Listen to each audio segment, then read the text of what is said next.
Hello everyone, today we are going to solve March 17th problem called divide array into equal pairs on Leetcode.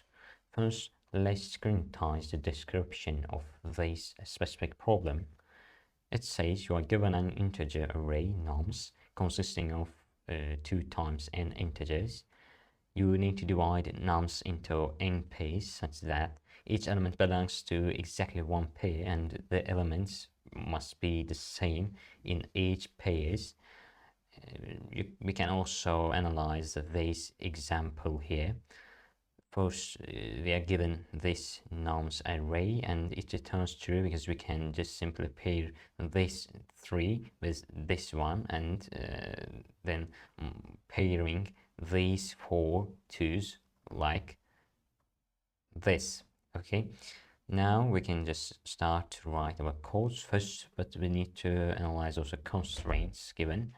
Like we have nums length equal to 2 times n in a year, spans from 1 to 500, and also nums I can be minimum 1 and maximum 500. Okay, then now we can start to write our code in order to solve this problem. First, I actually want to define this max variable which stores the maximum value of these nums I, and this is a constant, frankly speaking, and this will indicate the maximum value of nums I given in the constraints, but I will make it a little bit slightly larger and make it 505 because leaving some space is good always in such kind of problems. And I'm going to write simply a list called D. This will contain some values, Boolean values based on my problem. Like first, this will start from 505 truths, like true array multiplied with max. Yeah, this will store two values based on my problem, and the length of it will be max, like 505. And the main logic of our solution works something like that. I have this D list, and this indicates if I can make equal pairs using 2s or 3s or even 500s.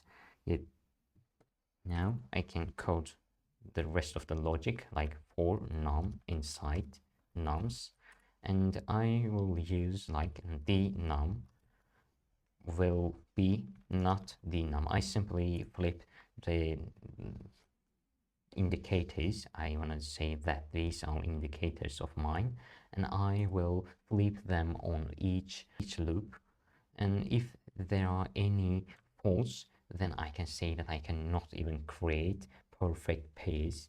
In that case, I need to return false. I can also check this like for for or res inside D.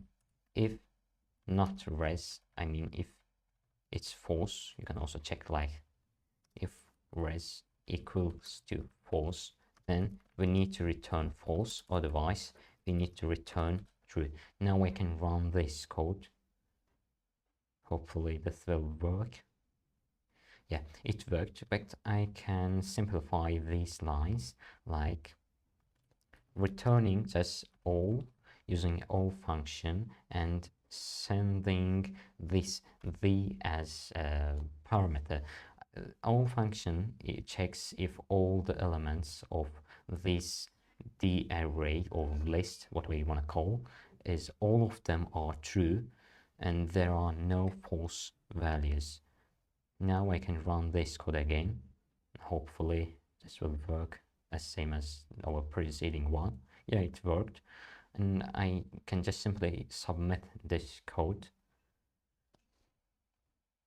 pending right now, and as you can see it beats 82% of total respondents, but hopefully this will give you higher results on you because it depends on Leetcode, and also as you can see memory is efficient. This problem is quite simple, but I try to show you today's solution for this code in my own interpretation.